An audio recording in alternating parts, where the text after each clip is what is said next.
La exploración de los pares craneales es motivo de vanidad en la mayor parte de los médicos. Recuerdo que cuando yo intentaba memorizar los pares craneales cuando era estudiante, y en aquellos tiempos yo utilizaba una mnemotecnia para los pares craneales, algo como, oye, mamá, papá, traigo minifalda. Ahora los glúteos van a estar helados. En realidad existen otras mnemotecnias menos aceptables que no comentaré porque seguramente ya conocen. En cualquier caso, de esto se trata, de memorizarlos. Sería importante aclarar por qué necesitamos conocer todos los pares craneales. ¿Por qué los neurólogos del siglo XIX incluyeron este aspecto en la exploración neurológica? Ya había mencionado que la exploración neurológica evolucionó. ¿Y por qué evolucionó para incluir a los pares craneales? ¿Por qué debería darse a los pares craneales un lugar entre los 7 aspectos más relevantes del examen neurológico? Es evidente que en el siglo XIX los neurólogos valoraban a pacientes con enfermedades que cursaban con afectación de los pares craneales, porque afectaban las meninges, ya sea las paquimeninges o leptomeninges, o bien que afectaban el cráneo. Y con esta exploración, ellos identificaban enfermedades que de otra forma no producirían afectación del cerebro porque no causan afasia o apraxia. Algunas no producen hemiparesia o debilidad. Las 2 enfermedades más importantes en este periodo eran la tuberculosis y la sífilis. Eran las enfermedades más comunes a las que se enfrentaban los neurólogos y que tendían a afectar los pares craneales. Causaban paquimeningitis, lo que indica que afectaban la dura madre en los puntos donde los pares craneales entraban y salían del cráneo.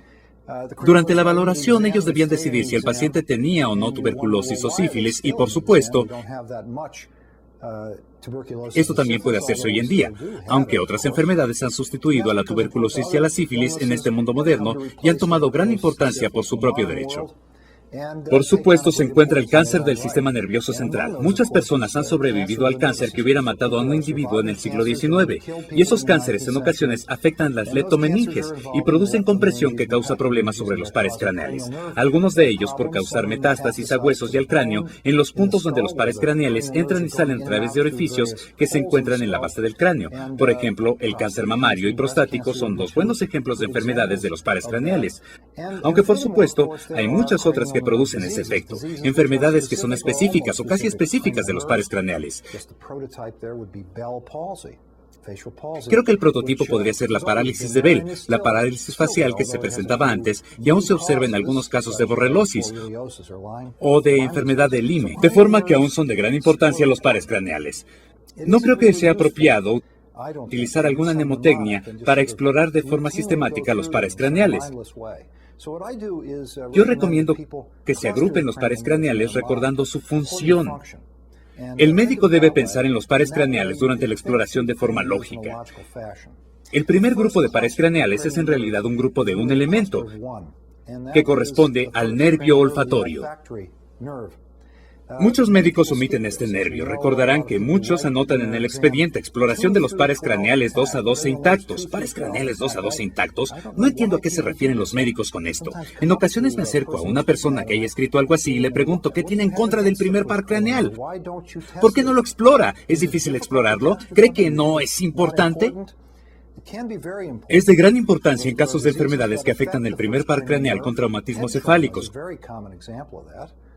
como personas que se golpean en la parte posterior de la cabeza en caídas, que reciben la mayor parte del traumatismo en la cabeza y cursan con una lesión por contragolpe que afecta el bulbo olfatorio, con pérdida de la sensibilidad olfativa y tienen anomalías del sentido del gusto que interfiere con la calidad de vida.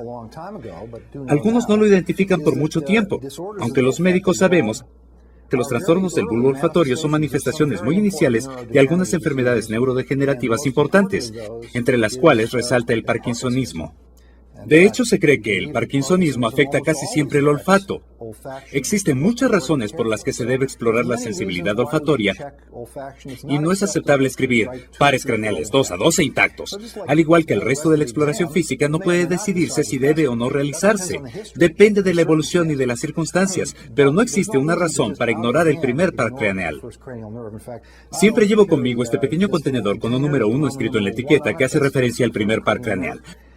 Lo llevo todo el tiempo en mi bolsillo, de forma que puedo valorar a los pacientes durante mis actividades cotidianas, cuando camino por el área de hospitalización, no solo en mi consultorio.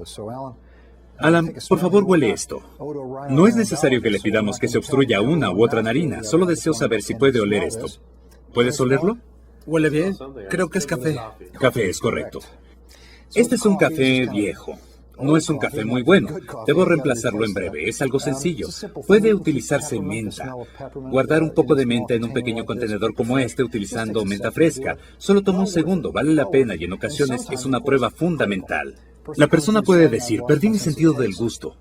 En el interrogatorio, el paciente podría referir que sufrió una caída y se golpeó la parte posterior de la cabeza. El médico podría pensar en una probable contusión del bulbo olfatorio, una lesión por contragolpe, y entonces verificar el sentido del olfato, que corresponde al primer par craneal.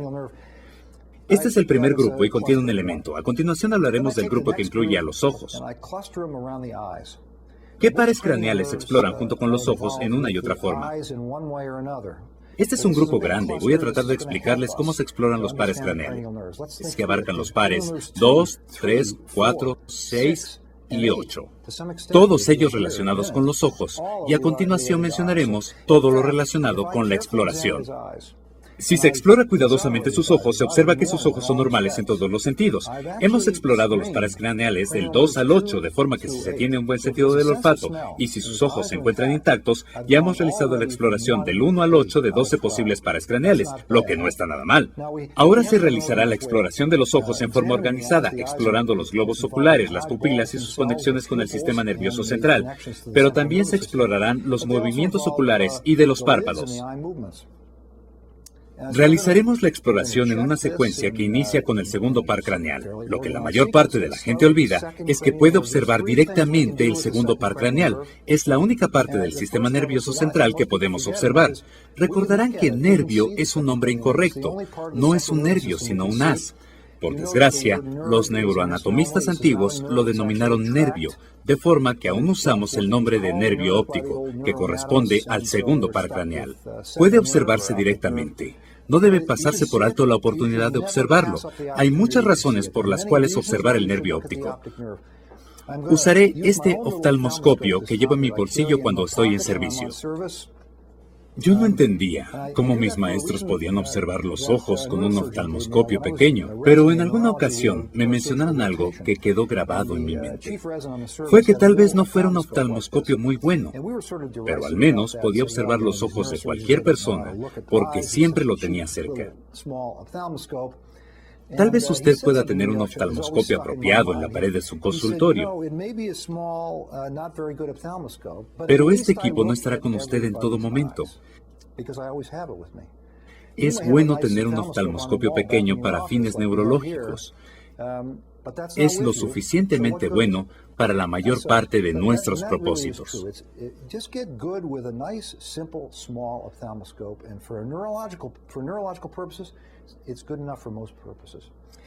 ¿Cómo utilizarlo?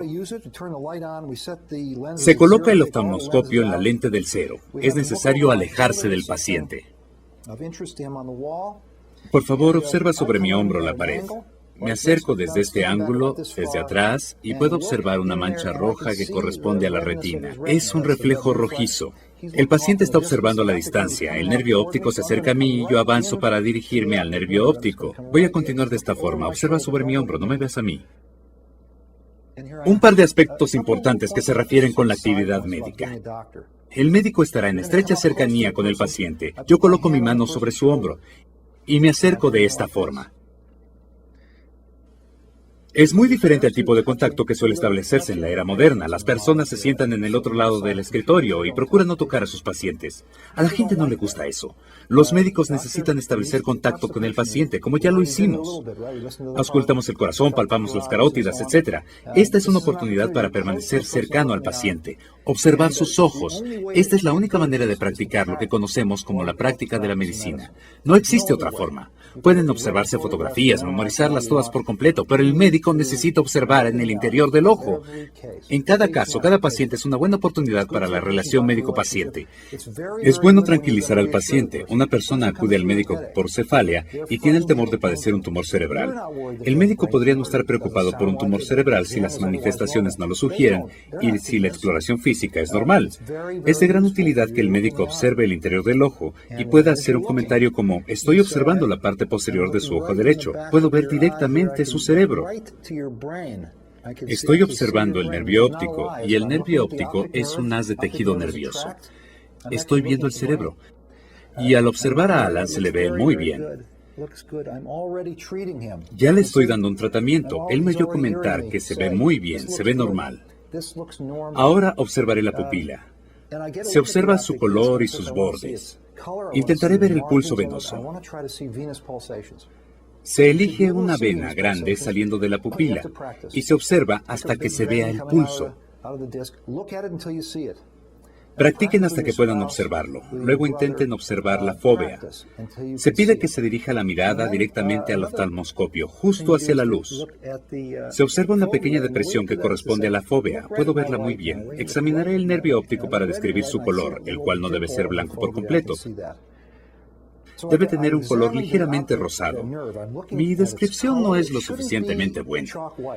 Ustedes tendrán que hacer esto observando varias personas. De esa forma aprenderán cuándo es demasiado blanca, cuándo se encuentra atrófica. Ahora, observo la fóvea, que se ve como una pequeña depresión. Esto es algo que se acostumbrarán a observar. Muy pocos pacientes se quejarán si el médico realiza esta exploración sin importar la causa de la valoración. Esto es parte de lo que se conoce como exploración neurológica de detección. En toda persona que se valore deben realizar esta exploración. Esta fue la primera parte de la exploración del segundo par craneal. Ahora se valora la agudeza visual, un ojo a la vez. Tengo una carta de agudeza visual en la pared. Si no tienen una de estas, pueden utilizarse tarjetas pequeñas, lo que le da la oportunidad al paciente de colocarlas a la distancia que desee. No se trata de una exploración oftalmológica, por lo que si la persona utiliza anteojos, debe permitirse que los use. En este caso, se están evaluando trastornos neurológicos no oftalmológicos. Alan, por favor, párate aquí. Debían ser 4 metros, pero en esta ocasión no voy a hacer con exactitud la medición, aunque la cartilla menciona que se debe hacer a 4 metros. Voy a cubrir el ojo derecho del paciente. Su ojo izquierdo. Perdón, es su ojo derecho. Ábrelo y mira la cartilla. ¿Puedes leer esta línea? Sí.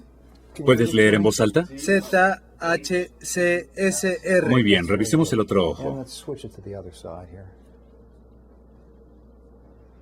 ¿Puedes leer esta línea, por favor? Sí. ¿Puedes leerla de nuevo? Sí. Léelas al revés, inicia del otro lado. R, S... Bien, ahora intenta leer la siguiente línea. ¿Puedes leer la siguiente línea? Sí. En reversa o... Hacia adelante. Hacia adelante. Son S, C, R, O, N. Tiene una agudeza visual mejor que 20/20. Ahora siéntate. Si el paciente tuviera problemas con la visión, el siguiente paso es utilizar una tarjeta perforada, ya que los orificios corrigen la mayor parte de los errores de la refracción. Vean este pequeño dispositivo que tiene varios orificios. Aquellas personas que son de mi edad o un poco más jóvenes observarán que tienen problemas para ver de cerca.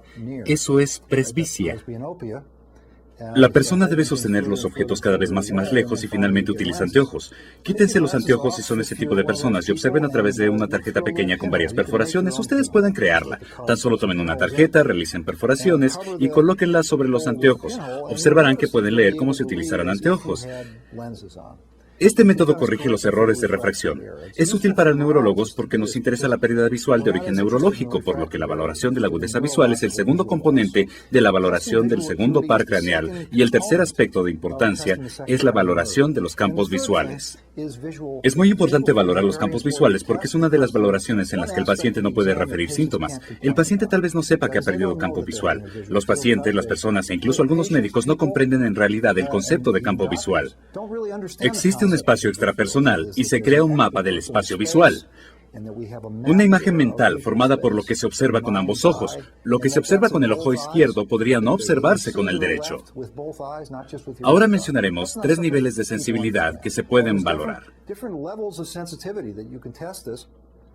Les mostraré un par de cosas simples que pueden utilizarse con un paciente muy enfermo, alguien que puede cooperar y, por último, una persona muy cooperativa.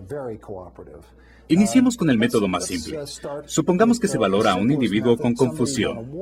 Podría tener problemas para observar al médico a la cara. Mírame a la cara. Lo que haré a continuación es crear una amenaza visual como esta. Aplicaré una amenaza visual de este lado, una amenaza visual de este lado, y observaré cómo parpadean sus ojos. Después de 2 o 3 veces, sus ojos dejarán de parpadear, por lo que el médico debe estar preparado desde la primera vez para observar el significado del estímulo visual. Otro método es hacer que aparezca con rapidez un objeto de interés, con lo que podrá realizarse la valoración de los 4 cuadrantes de esta forma. Puede utilizar algo que produzca mayor interés, como un billete. Se le estimula y la persona observa hacia la cara.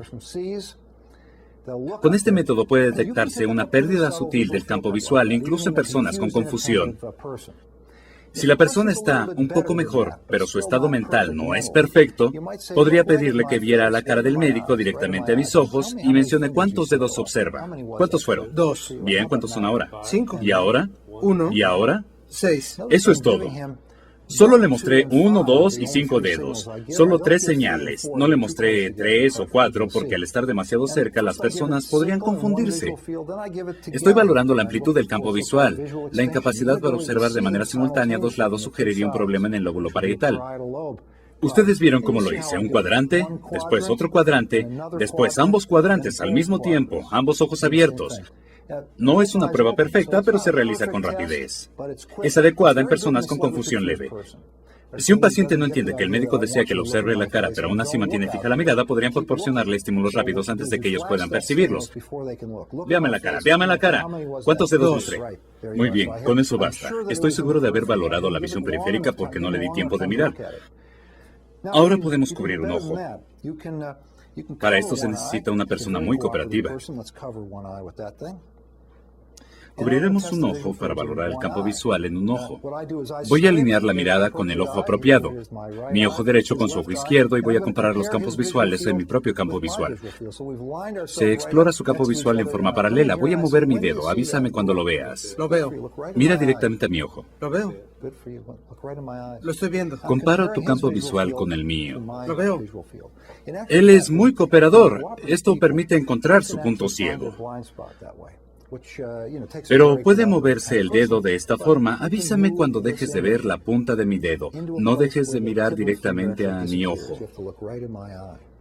Una vez que encuentre su punto ciego, en realidad son 2 puntos ciegos, aquí se encuentran por aquí, su punto ciego y el mío se alinean. Este es otro ejemplo de la técnica de reflexión, como el de la valoración del estado mental. Depende de que el médico esté sano. Yo dependo de comparar los puntos ciegos y los campos visuales de ambos. Para que la prueba sea sensible, se debe utilizar un objeto blanquecino de unos 5 milímetros de diámetro. Mira mi cara y mantén cerrado o cubre un ojo. Con ello se puede obtener un mapa preciso de los campos visuales y encontrar los puntos ciegos, para lo que el paciente debe ser muy cooperativo, pues debe observarme a mí y no a otro sitio. Es necesario que no se distraiga. Aquí pueden observarse diferentes casos. Por ejemplo, si él estuviera acostado en una cama hospitalaria, puedo verificar su estímulo visual, que abra ambos ojos y me ve a mí, con un ojo a la vez. Puedo aplicar un estímulo pequeño y detectar una pérdida de su campo visual. Todo depende del criterio del médico. Si la persona refiere síntomas visuales y es cooperativa, la exploración debe realizarse con gran detalle. Si presenta confusión al momento de la valoración, la exploración será muy diferente. Hay 3 componentes importantes a valorar en el segundo par craneal: la agudeza visual con corrección con una tarjeta perforada, revisión del fondo del ojo para observar directamente el nervio óptico y exploración de los campos visuales. Continuaremos con los pares craneales 3, 4, 6 y 8, que valoraremos en conjunto. En este apartado se incluyen los movimientos oculares y pupilares. Dado que el iris de sus ojos es de color claro, es muy fácil observar las pupilas. Puede decirse que tan grandes son, miden alrededor de 3 milímetros. Son redondas y simétricas. Al aplicar un estímulo luminoso en el ojo izquierdo, se observa la constricción pupilar que ocurre de manera directa. A continuación, observo el ojo derecho mientras aplico un estímulo luminoso al ojo izquierdo con contracción de la pupila derecha de forma consensual. Ahora, sostén tu pulgar a esta distancia de tu cara. No me veas a mí, ve tu pulgar. Se puede observar cómo los ojos convergen y se contrae la pupila. Así que sus pupilas reaccionaron en 3 formas: por estímulo directo, en forma consensual y por la distancia. Escribiremos eso sin abreviaturas en el expediente. En inglés, la mnemotecnia PEARL, utilizada en los expedientes, significa que las pupilas reaccionan, son redondas y reaccionan de manera simétrica al estímulo luminoso y a la acomodación. La acomodación es la capacidad del cristalino para cambiar de forma al observar un objeto cercano o distante por acción del cuerpo ciliar. Lo que se ha valorado en este procedimiento es la reacción de la pupila con referencia a la distancia.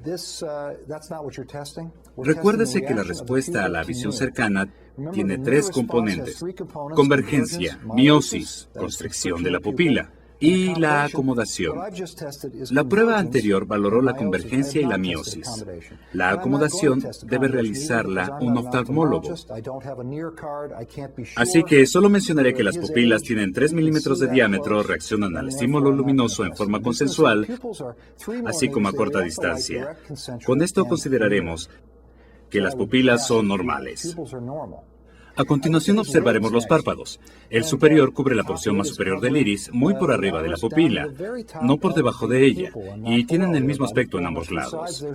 No hay ptosis, es decir, el párpado no está descendido.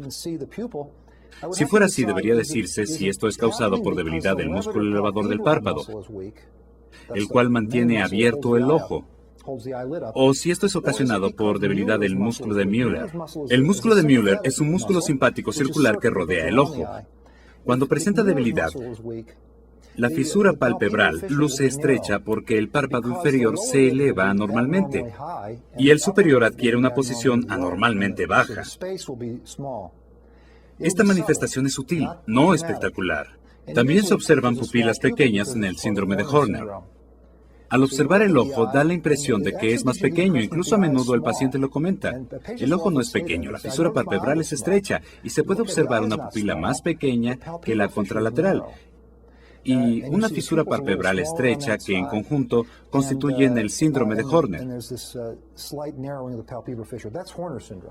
Si el músculo palpebral está débil, el párpado superior se nota descendido, pero el inferior se encuentra en una posición normal, por debajo del iris, mientras que el párpado superior se encuentra descendido, por lo general en forma mucho más notable.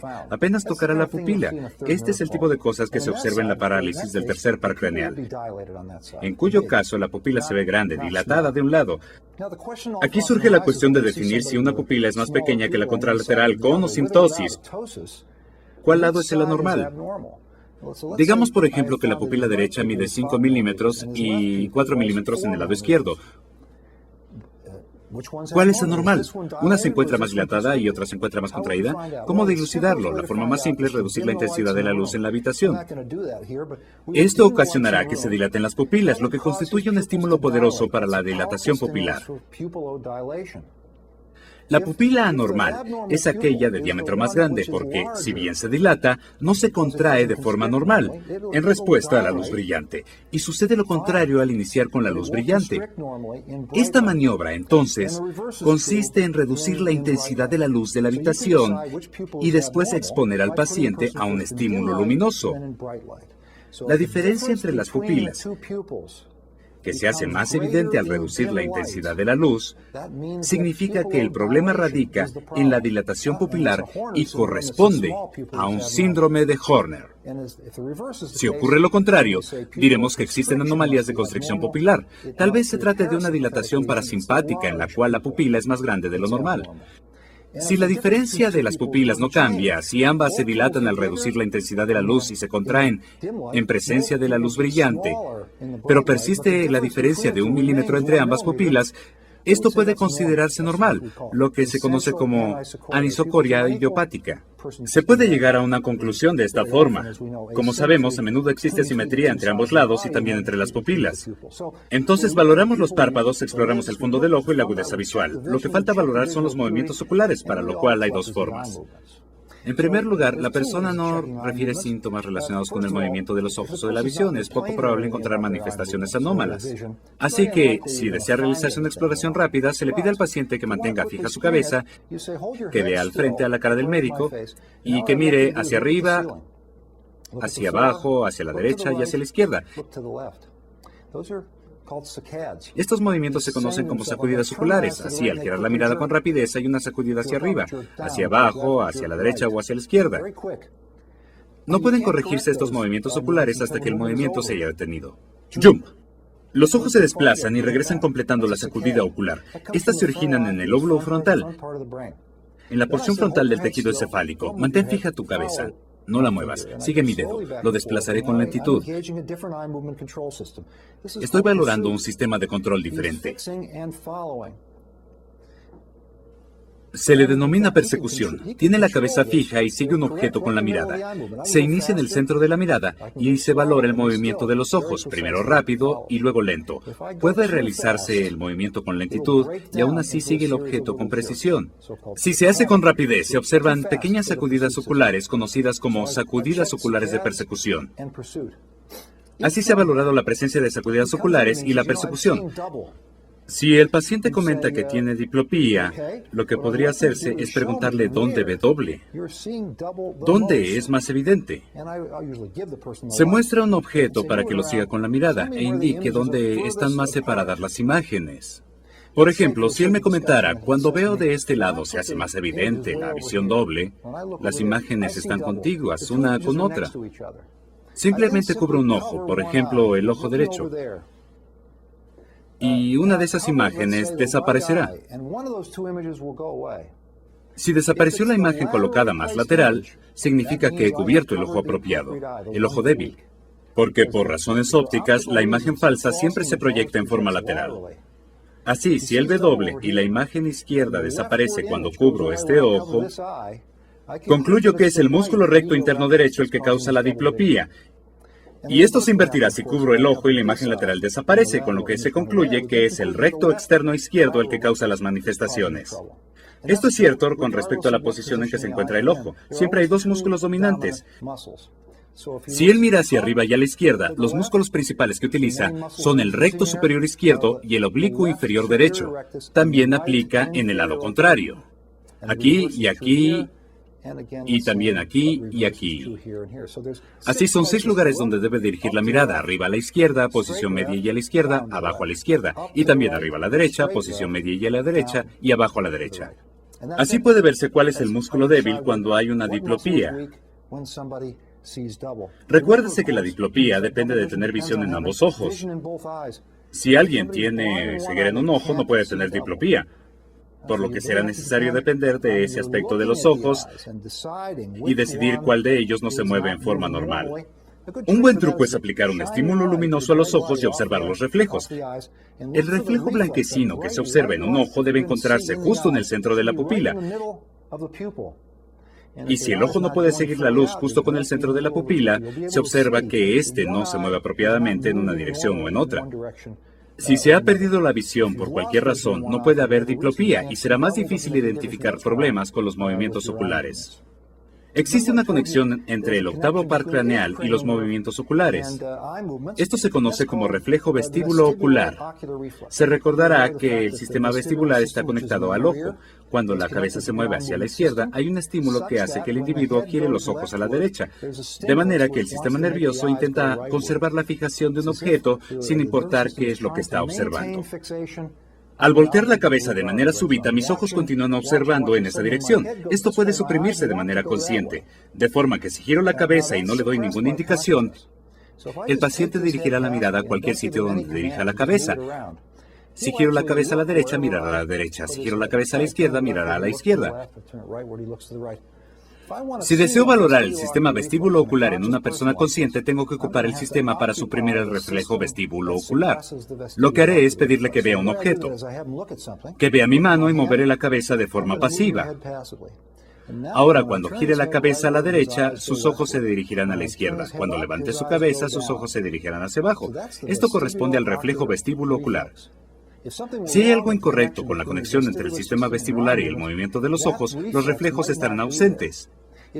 lo que indica que hay algo mal en los hemisferios cerebrales, de forma que él no es capaz de suprimir el reflejo de manera consciente cuando giro su cabeza, sin darle instrucciones, y sus ojos se dirigirán en el sentido contrario. Así, el reflejo vestibulocular es de gran utilidad en personas que no pueden cooperar y que no pueden continuar con el resto del examen. Si se valora a un individuo inconsciente, esta es una maniobra que puede realizarse sin su cooperación. Puedo verificar los reflejos vestibuloculares en casos en que el paciente no pueda cooperar y tal vez no pueda girar la cabeza. Aún en esos casos, puedo valorar el reflejo al colocar agua fría en el oído, lo que ocasiona que el sistema vestibular se active en forma transitoria hacia un lado, ocasionando un desequilibrio y haciendo que los ojos giren. Siempre puedo hacer que los ojos giren mientras los sistemas funcionen y ellos harán que giren los ojos. Esto permite valorar el sistema incluso en personas que no pueden cooperar en lo absoluto. Con esto se concluye la valoración de los pares craneales 2, 3, 4, 6 y 8. Se valoraron los pares craneales 2, 3, 4 y 6. Pero, ¿qué hay del quinto par craneal? El quinto par craneal tiene múltiples funciones, pero la más importante es la sensibilidad de la cara. La mayor parte de las personas con trastornos del quinto par craneal presentan síntomas como: tengo sensación de quemadura en mi cara, tengo dormida esta parte, no siento el contacto de la navaja en mi cara. Algo de este tipo. Yo no realizo esta prueba de manera detallada, a menos que la persona refiera síntomas que sugieran que tiene algo anormal. Si realizan lo que yo denomino como microneurología, se buscan esos datos finos e insignificantes. En realidad no existe algo como la microneurología, solo existen microneurólogos, neurólogos pequeños. Yo creo que no es buena idea decirle algo así a un individuo. Aquí tenemos un individuo sano. Si esto equivale a $1, ¿a cuánto corresponde esto? ¿A cuánto crees que corresponde? Ten cuidado. No te vayas a equivocar. Esto corresponde a $1. ¿A cuánto corresponde esto? Tal vez 75 centavos. Esto sugiere que existe una pérdida de sensibilidad en la cara, que sabemos que en realidad no existe tal pérdida sensorial. Ustedes podrán observar que él se puso un poco nervioso o ansioso mientras el médico mencionaba: sé cuidadoso, muy cuidadoso, dame la mejor respuesta que puedas. Las personas empezarán a decir: no lo sé, 98, 96, y por supuesto se tendrá un positivo falso. ¿Percibes esto como normal en ambos lados? Sí. Bien, no haré más en él. Él está sano. Si buscan ustedes más que eso, buscarán problemas. Ahora, si existen síntomas, si existe pérdida sensorial o afasia, si se desea explorar eso, una forma es usar un estímulo nocivo. Las cosquillas son un estímulo nocivo, similar a un tipo de dolor. Si valoran a una persona que refiere parestesias en la parte de la cara, solo deben estimularlo con cosquillas aquí, en la nariz. Y observarán de inmediato la respuesta. Se hizo para atrás, no es placentero. Con esto se establece si hay pérdida sensorial en este lado de la cara. Otra forma de realizarlo es con el reflejo corneal. Es muy importante. No dejes de ver mi dedo, mantén la vista en él, no dejes de verlo, no voy a lastimarte, solo no dejes de verlo, no dejes de verlo. Lo que hice fue tocar su córnea en el lado derecho y ambos ojos parpadearon.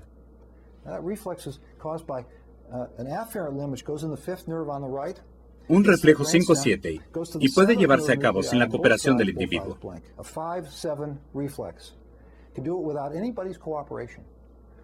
Los ojos parpadearon con el estímulo directo y en forma consensual, igual que la pupila. De esta forma, si uno de los ojos, por ejemplo el derecho, no parpadea, se decide que la causa de la ausencia del parpadeo radica en el quinto o en el séptimo par craneales. Esto podría ser de gran utilidad. Si estimulo la córnea derecha y no hay parpadeo en ninguno de los dos lados, entonces podría concluir que el problema es sensitivo. En este caso, el quinto par craneal derecho no funcionaría.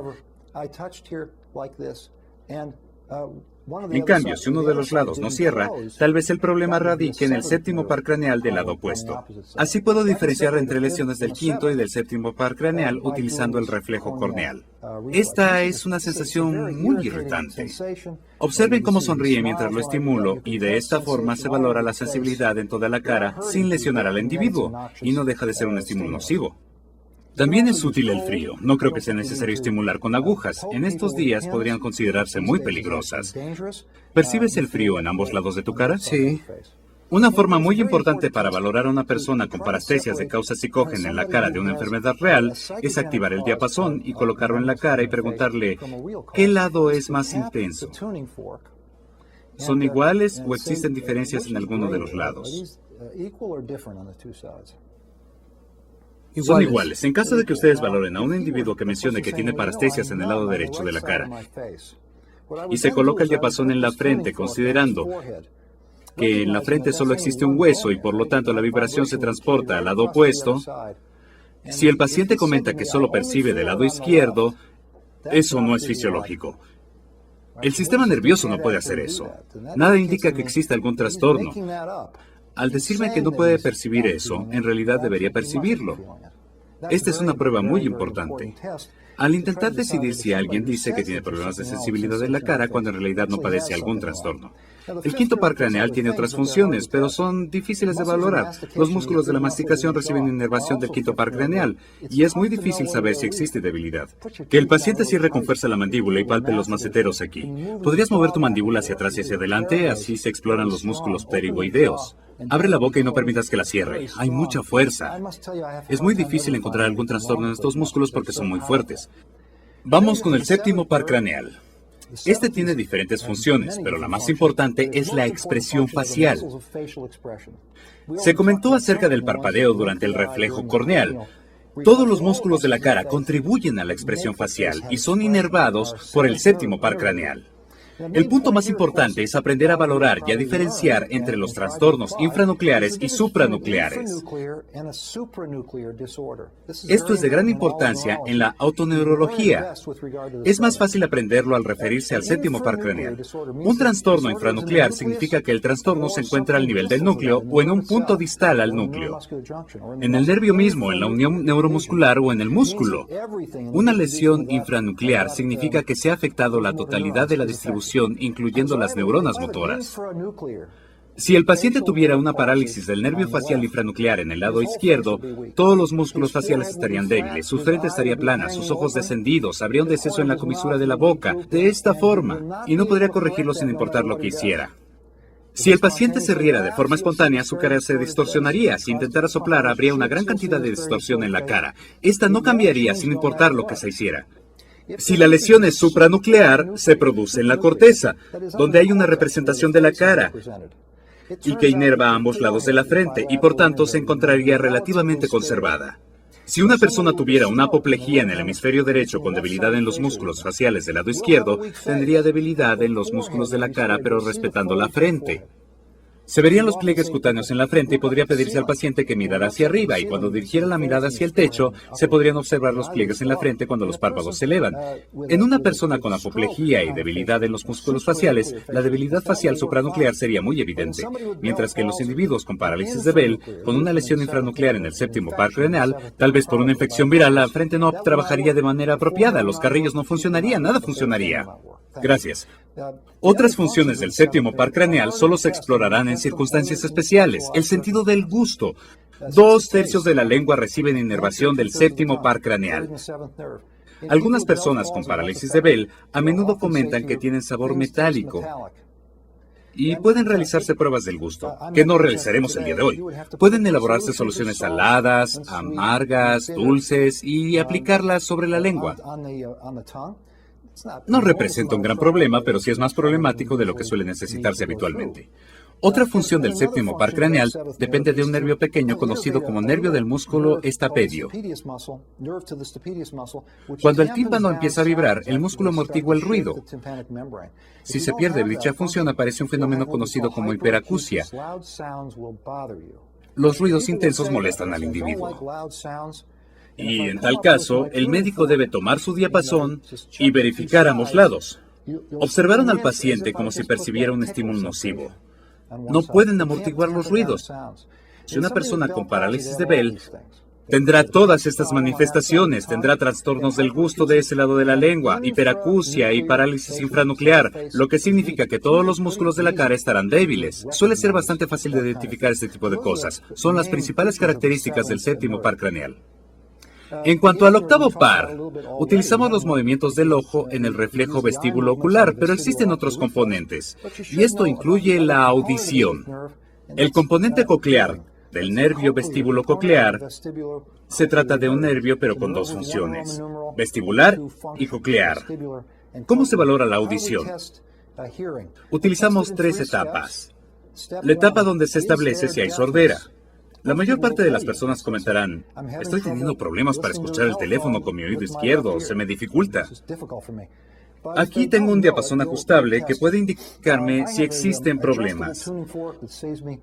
Está ajustado a 64 ciclos por segundo, lo cambiaré a 128. Corresponde a la nota Do con 256 o 512 ciclos por segundo. Si se realiza esta prueba en un individuo joven, debe iniciarse con 256 ciclos. 512 es un tono muy elevado. Con la edad, por lo general, se pierde esa capacidad auditiva y debe valorarse con 128 ciclos por segundo. Esto estimula el nervio auditivo, pero no de manera tan específica como con 256 ciclos. ¿Puedes escuchar esto en ambos lados? Sí. Él no padece hipoacusia, pero supongamos que deseamos continuar la valoración. Tan solo supongamos que no escucha del lado izquierdo. Yo deseo saber si es un trastorno nervioso o una hipoacusia de conducción. Recuerden que en el oído medio hay tres huesecillos, martillo, yunque y estribo, que incrementan el sonido a través del oído medio. Si se afecta la transmisión a través del aire, existe una hipoacusia de conducción. Esos tres huesecillos mejoran la conducción a través del oído, de forma que es mejor la conducción por el aire que la conducción ósea. Eso explica por qué escuchamos mejor frente al oído que cuando se aplica sobre el hueso. Vamos a valorarlo. ¿Cuál es más intenso? ¿El número 1 o el número 2? Número 2. No hay duda sobre la diferencia. La conducción a través del aire es mejor que la conducción ósea, y esto es normal. Si este paciente tuviera hipoacusia en este oído y encontrara que es mejor la conducción ósea a través del aire, se concluiría que el paciente no tiene hipoacusia de conducción. Probablemente padece una hipoacusia neurosensitiva. Se realizará una prueba de discriminación del habla. Así que haremos pequeños ruidos cerca de su oído izquierdo para valorar si puede oír mis susurros. Voy a mencionar unas palabras. Si las escuchas, por favor, repítelas. Hot dog. Helado. Helado. Cacahuates. Correcto. 10 palabras de cada oído. Y si repite correctamente 2 de 10 palabras en este oído y 8 de 10 en el otro, se concluye que existe hipoacusia neurosensorial en este oído. Eso correspondería a un trastorno retrococlear. No en la cóclea misma, sino en algún sitio en el trayecto del nervio o del sistema nervioso central. Y es muy importante porque enfermedades como el schwannoma acústico o el schwannoma vestibular pueden causar hipoacusia retrococlear. Entonces tenemos un proceso en 3 etapas que revisaremos a continuación. Se ha valorado si él padece hipoacusia, si es mejor con la conducción ósea o a través del aire, y la discriminación de la voz para decidir si el trastorno es coclear o retrococlear. Ahora les mostraré la prueba de Rina y la prueba llamada de Weber. Les mostraré por qué no realizo la prueba de Weber. ¿Percibes el sonido? En mi oído derecho. Ahora, ¿dónde percibes el sonido? En mi oído No derecho. sentirlo, sino escucharlo. ¿Atrás? Sí, estamos ante un observador muy preciso y en un ambiente muy adecuado, pese a lo cual a él le costó un gran esfuerzo responder la pregunta. La mayor parte de las personas lo nota cuando viajan en algún aeroplano y de repente le preguntan a otra persona qué es ese ruido. Funcionaría si nos encontráramos en una sala de audiología en un entorno completamente silencioso y adecuado. No funciona muy bien en la práctica clínica y yo no realizo la prueba de Weber, solo la de Rina. Indícame cuando ya no puedas escucharla más.